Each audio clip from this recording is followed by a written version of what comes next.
Hey guys, thanks so much for joining us at Inside Stoney Creek. And the goal here is to inspire and to inform you about the launch of our brand new campus coming up this fall. We're really excited. I'm especially excited about the guests we have here. So go ahead and tell us who you are. Hey, I'm Jeff Forster, and I'm one of the pastors at Heritage Church. And I'm Morrill. I'm the family ministry director at Heritage Church. I'm Kristin Daubenmeyer, and I'm your wife. Cool. The boss. Hey, quick 20 seconds about each of you. Just to get you up to speed on, interests, family, that sort of thing. Hey, we just celebrated our 18th year as the lead pastor at Heritage Church. Wow. So that was a couple weeks ago. And then I have 3 kids. My oldest son just turned 29. He's married. We have 2 grandchildren. And then it's not weird for me, by the way, to be a grandfather. Yeah. That's kind of exciting. Yeah. It's really weird to me when it dawned on me that I'm married to a grandmother. That was the surprise, really. Right? And then I never. Poor Bonnie. that was a surprise for me. Now you're just like, Yeah. I know. I was like, what? She does not look like a grandma. And I know. No, and then doesn't. I have a middle son. He's married recently. They just moved back from Virginia, so we're super excited about that. Living at and, home my again. daughter Jenna is with us still. That's awesome. And she's That's great. 20. So That's great. That's great. Cool. And I'm married to my beautiful wife, Krista. We just celebrated 25 years this last month, which is great. We've got 3 boys. We've got 1 in college up in Northern Michigan. We've got a senior that's graduating from high school in just a month. So getting ready for that. And then we got a 6th grader. So we're in all of life, and thrilled to be here for this. Thrilled to be at Heritage. Love Family Men, all of it. It's been my life. We're glad you're here, buddy. Yeah. Thank you. Awesome. And then Kristin, I mean, I'm your wife. We have 2 kids, a almost 14-year-old daughter, Ella, and then a 11-year-old daughter named Knightley. And Coolest name. It's so cool. She's cool. she's so cool. Yeah. Knightley Grace is actually her name, and Ella Love, which I love It those is cool. names. But I love doing ministry. We love Heritage Church. I own a faith-based yoga studio as well, so that's a passion of mine. Is just leading people to the feet of Jesus through the modality of yoga, which is unique in itself. That's me. Yes. So one of the things about these guys, you're going to need to get to know them, because one of the really cool things is when it comes to our teaching team, it's mentioned in a future podcast, is the rotation we're going to have. So Jeff's going to be there a lot. Chris Zarbaugh's going to be there a lot. Myself, Ryan, and then Kristin was one of the people that hosts and does different things. So the cool thing is we operate in that way. So everybody will get a chance to know you guys more. But today the topic is talking about how every story and every person matters so much to God. And so just curious, throwing it out to you guys, what are some stories of life change you guys have seen through Heritage Church, over the last few months that you want to share? Yeah, we have so many. So just many. tons and tons of life change. We get emails regularly from people, and I got an email. I'm not going to say the person's name, but it was Can a you long text email. it to me later? And she said, "I've never been a very religious person, and my parents never took me to church. I always wanted to go, but when I was younger, I would go with my friend to another church for youth groups. My husband was baptized, but my daughter and son and I have not been. I am really glad that we came for Easter Sunday to the service. I felt extremely comfortable there. I'm at a point where I need God in my life, or should I say we need God in our lives. Our family will definitely be back next weekend. We're so looking forward to it." That's so good. And that's just so typical of stories from people who go, "Man, I never really had much of a church background, or I was really nervous about coming in because I didn't know, you guys a cult or something." And I came in, we felt really comfortable. Not only that, we've been surprised by our hunger and our desire for growing in our faith. So for them, she's saying right now, I don't really have God really in my life, but I'm very attracted to it. Yeah. And I would say that's a huge majority of the guests that walk in the door. Yes. So good. How about you guys? I had somebody come, like we were doing a Stoney Creek meeting this weekend. Someone just stumbled upon the meeting, wasn't really wanting to be part of Stoney Creek necessarily, but she was like, "I just want to know how I can get baptized." And we're like, "Okay, when's the next baptism?" And I was like, "Okay, well, let's look on the website." I didn't know the answer, but I'm like, the website will be updated. Checked the website. I didn't know when the next one was. And she's like, "Okay, I want to get baptized." And I'm like, "Okay, how did you hear about, Heritage?" She's like, "Well, my fiance lives in the apartments in the parking lot. So a good thing has happened from those apartments, you guys. It's okay about the parking." So she's like, I live all the way up north. She's like, but I really was like, I don't know of any other churches that I'd feel welcome except for the church that's right here. So she walked in the doors, wants to get baptized, was asking about the kids ministry. She has a daughter, and I'm like, it's so cool to just have her want to jump all in. Yeah. And to be like, I saw the church and I'm just going to head over there. She didn't get a personal invite, but the Lord just directed her there, which was so cool. That's awesome. For me, it's funny you say that because I've been thinking lately, like God's bringing an entire, just incredible community of special needs students, younger children, high school students. We have them in every single area in our family ministry program, and they're coming. They're present with us. They're experiencing something there. And as much as we want to minister to these children and these teens that are going through life right now, their parents need such community too, because so many times their lives, we can't even fathom what some of their lives are like and what they have to be as far as being on, 24 hours a day, oftentimes, and caregivers. And so for them to be able to come and experience church and to sit and relish in a message and worship God and know that their kids are in a great place and in a safe place and are learning and growing and being cared for is a special thing. So I've been thinking about how those families are experiencing life change that they weren't getting before. It's one of the first times where they really feel loved and cared for outside of their network of education that their kids have been in for so long. So very thankful for that. Yeah. Everybody has different motivations for exploring a new church, right? And usually God will use a tension point or a transition or some kind of trouble to get our attention. But this is one of the things we talk a lot about with the communication team, the speaking team, arts, is that our goal is to capture people's attention long enough to capture their hearts for Jesus. Yeah.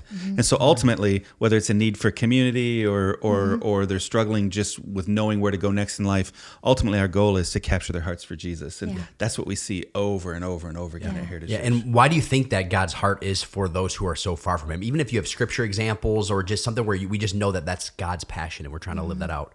Do you guys have anything like that? Yeah.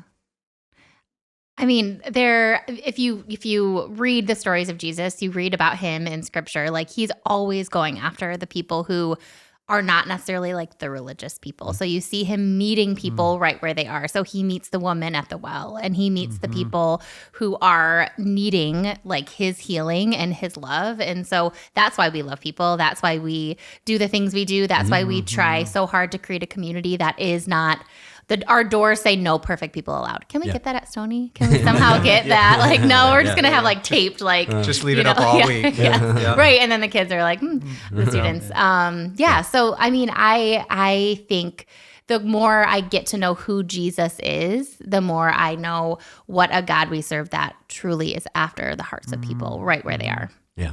I know the verse that comes to mind is John 10:10. It's the thief's purpose is to steal and kill and destroy. Jesus says, my purpose is to give them a rich and satisfying life. So Jesus was here and he was after those people. In fact, he talked about how the healthy don't need a doctor. It's the sick who need a doctor. And that's really what's so cool is we have the privilege, the humble privilege, to be able to experience that so often. Yeah, he literally says in one passage when he was describing why he came, he said, the Son of Man came to seek and to save that which was lost. Right? So his goal wasn't just to give us a fulfilling life here. Or get us to heaven. Going to heaven, but I'm to done. bring us back spiritually from death to life. He's literally raising the dead spiritually is what he's doing. And he's seeking those that are lost. And so it's amazing to me how many people they're lost in the family thing, or they're lost in their finances, or they're lost in just the general difficulties of life, and then come in and discover, oh, I'm lost in my sins. That's the issue. And they come to faith in Christ, right? And so that's what he does. He's all about restoring people and that's capturing our hearts. That's right. Let's talk about real quick of the idea of sharing your faith, because that's we wouldn't have some of the life change we've been seeing if it wasn't for people going on. Why is it so important for those people who are part of Heritage Church, who are listening to this, or even thinking about being a part of our Stoney Creek community? Why is it so important for us to think about our faith not as our best kept secret? I think because, we were just talking before this about the number of people attending church percentage-wise in Macomb, Oakland County, right? 6% are church homes. So that means 94% are not a part of a church, right? So 94% of the people are not going to walk into our doors. If you have 1,000 people, 940 people are not coming, right? And so the only way that they're going to experience Christ is through the interaction they have with us, with people not in the church, but outside of the church, in school, at work, at games, on the trail, in the park, in the neighborhood. And so our ability to live our faith out, to model our faith, but also to share and talk about our faith, which is really hard. Yeah. Really hard. Doesn't come naturally to very many of us, but it's something that is so critical to be able to connect with people, because we're all sharing words. So hopefully we can work the language, the love of Christ into our conversations with them. And that is truth that most people there might be an uncomfortableness, but once they see the genuine nature and the authenticity that you're bringing forward, it can move mountains. Yeah. So, I agree. I think just having if we truly believe that we serve the God of the universe and he saved us and we're going to spend eternity with him. If we truly believe that, it should be what we want to talk about naturally, not in a weird way where we're like, you're going to hell. Did you accept Jesus? Wait, but weird? I That's want weird. my natural conversation Note to Don't be weird. go towards hey, guess what? I get my nails done. I have had the most amazing conversations with the lady who does my nails. So I feel like it's a godly thing to get my nails done. So- I don't know. whoa, So okay. Kyle, Oh, don't. You're okay. investing in the Because kingdom. I am talking to her about Jesus. So, Okay. and I actually just try to ask a lot of questions. I'm not coming at her hey, I know this, and this, but I'm hey, this week, yesterday, she was hey, do you think everything happens for a reason? She's Buddhist, and I'm wow, that's a really tell me about that. Having and the fact that she feels she knows what I try to get to know people before I'm my husband's a pastor. I want them to like me, rather than and for who I am, not man, she's gonna try to convert me, So I'm then we obviously have gotten to the conversation about Kyle and what he does and what we do. And so she knows what we do. And then she's wanted to have a conversation like that with me. I'm gosh, this is so cool. That's That's great. cool. Yeah. Yeah. I think sometimes we struggle sharing our faith because it's a skill set we haven't developed yet. You would struggle if you went out on a football field and never learned how to hold a football to throw it.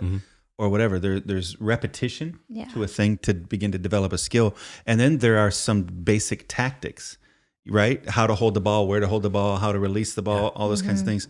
And so a tactic that I've been trying to work on lately, and I just implemented this on the plane the other day, was a guy asked me what I do. I sit next to him on the plane, mentioned I was a pastor. He had one of those reactions that they all do. And then I said, well, hey, tell me your story. Yeah.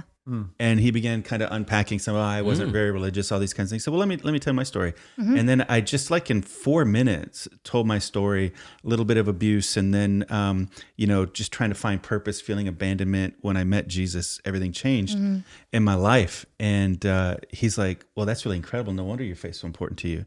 And then from there, I pivoted from my story into God's story.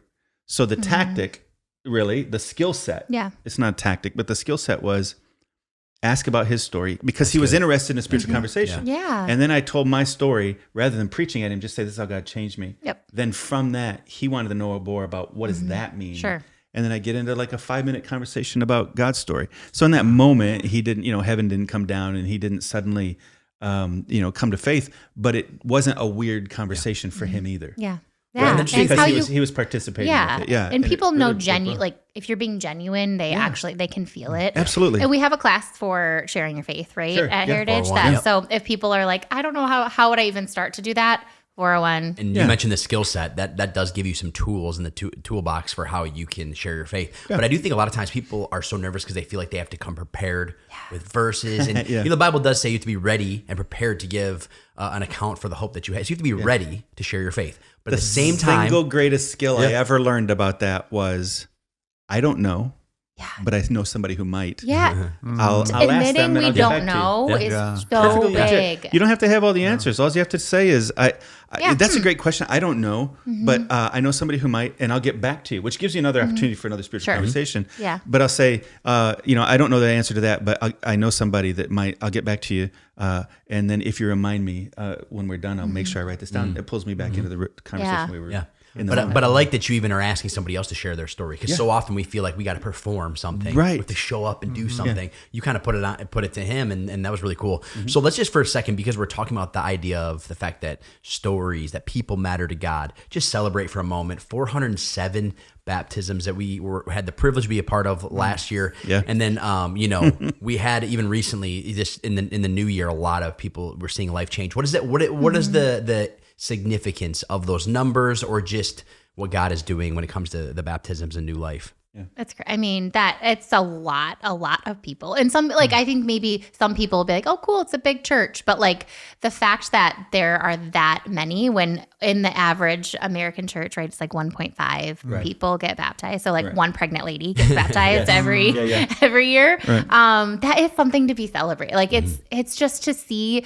Baptism days are one of my favorite days at Heritage, because you know that every single person has a story. And then like to think about like seeing their like my favorite people to look at when they're getting baptized are the people in the audience, like cheering on their people, because they know the stories, they know the life change, and so like they're my favorite people to watch on those Sundays. But it's awesome. Even for you, Ryan, you've been a part of bigger churches as well. But I mean, to see this, I mean, how does this? I mean, I'm sure you've been in ministry for a long time, both of you guys have, but I'm sure it doesn't get old, right? No, not at all. We had 110? 17 just a week and a half ago?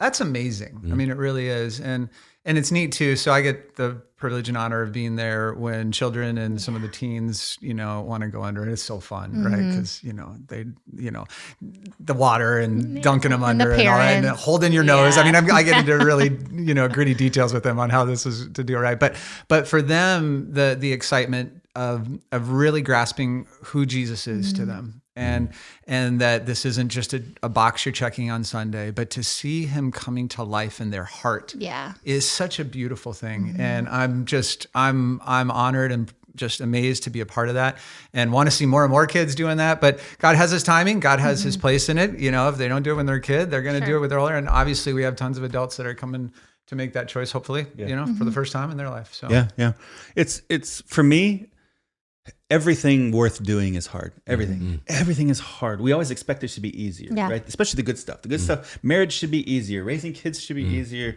Life should be easier. Everything that's good is hard. And so a big part of the payoff for all the hard work we do in ministry is to be able to be there when somebody's making a declaration that the old life is gone and a brand new life has come, that they're buried in the likeness of his death and they're raised to walk in a brand new life. That's like just the highlight. I would say, honestly, it's one of the things that keeps me in ministry, because everything else is so hard. But that part, man, to just be a part of that. The unfortunate thing is with language, words only convey information. And so it's unfortunate when we say, hey, we baptized 407 people last year. We baptized 117 last week, or we've already baptized in the first 4 months 172 people. It feels a little, I don't know. It doesn't feel good to just say numbers. Yeah, it's bragging. It's light. It feels, or it feels really antiseptic. Yep. Right? Yeah. And so it's really important for us to understand we only have words to convey. I can't take you to the event. The event already happened. Or see the faces when they came up, like all like that. And I can't take the next 9 minutes reading off 117 names. Yes. And so instead we just have to understand when we say a number, from the depths of our heart, we're still celebrating the life change. But we understand that every number has a name that God knows. So I can't say all the names, but God knows those names. And every name has a story that he cared about and that he redeemed and rescued, right? And every story matters to God. And so that's really when we use a number, it's unfortunate, it's just conveying information. But know that at the core of what Heritage Church is all about, it's about changed lives, individual people's lives are changed. I had the privilege at the most recent baptism, there was a family that came through, and I only know that they were related because every single one of them was very tall. So it was the sister came in and got baptized. Then I assumed it was her boyfriend because he comes out, he's 6'8". I had to get help to baptize. We had like a few of us. 6'8". Yeah, he was huge. It was great. Then the mom comes out and she's tall too. It's pretty impressive. So afterwards, it was really cool. I was like, what a great family. They're probably all Dutch. Or played basketball, I assumed. So then we go in the lobby, and so I just went up. I said, hey, this is so cool. You guys got baptized as a family. And the girl, she said, I go to school in North Carolina. So my brother and my mom found this church, love it here. I've been watching online and I got saved online, and I made sure to come back into town for this weekend to get baptized with them. It was just so cool to see that. So cool. Yeah. But at the end of the day, the interesting thing about being a Christian is our job is not done, right? And that's the part I want to talk about just for a moment here, because we're entering into the Stoney Creek area. It's in Oakland County, and then kind of on the edge though of Macomb County. Oakland County has 1.3 million people living there. Macomb has I think 900,000, 980. Yes, round up. Wow, that's gone up a lot. lot lately. So up to 1 million people, Lots of babies. over 50% of them in both counties claim no church affiliation. They're just they are not affiliated with any church at all, and they don't have any intention, right? And then on any given Sunday, only 6% of those people, as we already mentioned, of both those counties will actually be in church. So it just shows us that we need to really be intentional about being Jesus, like you were saying, Ryan, out in the community. So what are some ways, some tangible ways people can actually share their faith? You already alluded to one, but how can we share our faith or share even about the church or about our life change without being weird? Because I think so many Christians just feel like, man, I'm being weird when I'm doing it, or I feel weird about this. What are some ways? I mean, I think a very, very simple way is just sharing our social media things with a personal invite. So like, hey, this has worked for me almost every time I've done it. Hey, Sarah, would you like to come with me? Like I actually, I'm going to Easter service. Would you like to sit with me? I'm going to go to the 11 o'clock service, or pick a time that works for you. I'm going to the mall. I'll sit with you. So a personal invite I think is just huge, rather than, you can share a post or social media stuff. That's cool. But like, if somebody thinks that and knows that you have like thought about them personally, they won't. Like I did it to my brother. I was like, hey, would you like to go with me to church last Easter? And I thought he was going to say no. I actually didn't want to invite him, but it was the week that you guys were like, hey, it was either you or Chris. We're like, hey, get out your phone now and text somebody this text. Number. And I was like, I'm not texting anybody right now. I'm not texting in church. I'm just kidding. And I literally could not stop thinking about inviting my brother. And I'm like, he doesn't ever, I don't even have his number. Like at that point, there was things going on. I didn't even have his number. I could not stop thinking about it. The Holy Spirit just had it so heavy on my heart. So literally like 3 days later, I'm like, I'm just texting him. Not even 15 minutes later, he's like, yeah, which one do you want to go to? Yeah. Came, has been coming ever since, got baptized, like a true life change because I invited my brother. Like that should be the easiest person to invite, but I'm like, sometimes family is the hardest. But like I've never seen life change happen as much as I've seen it happen in his life. And I invited him. That's good. Wow. You used a great phrase. We talked about care. It's probably me. They want to know. They want to know that you care, right? And sometimes we just like there's that whole front that comes up when you just want me to go to your church. You just want me to experience. Money, and not so. But care is a big component. And so one of the things I've been doing lately is when I bump into someone. Backing up. I go on runs, right? I'm a runner, and or if I'm literally running on purpose, I'm literally yes, I go on runs on purpose. I don't get it. Love it. You just when you're running by him, you scream, "Come to church with me!" And just keep going. Well, in a way, listen to this. So one of the things I do, just as I go through my neighborhood, I know all of these different pockets of where people live in the neighborhood, and so as I pass their house at 5:30 or 6 in the morning, I pray for them. And so it's just pray for their family, knowing some of their kids' situation, their jobs, praying just for their whole life. So that said, next time I bump into them, hey, they know, they do know what I do, but even said, hey, I just want you to know, I hope this doesn't sound weird, but I prayed for you guys this morning as I ran by your house. They're like, seriously? Yeah. Thank you. Cool. You know, that's huge. And it's such a moment. So all that said is just like when you let people know you're thinking about them, you know, in a spiritual way beyond, you know, just because so many people just, gosh, there's so and so. You don't think a lot about other people, but when you're thinking about them intentionally and they're not present with you, there's a power in that. So all that said, like when you're driving through a neighborhood, past a workplace, you know someone, pray for them, and then text them, and then let them know. Pray for you today. Yeah, that's incredible. Yeah.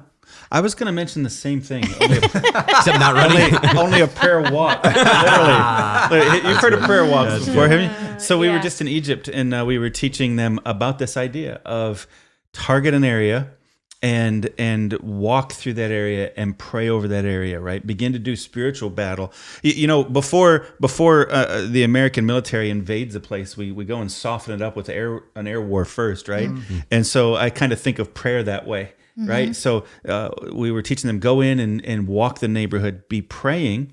And then would you share the gospel if God told you, you go ahead and share it and they're going to respond?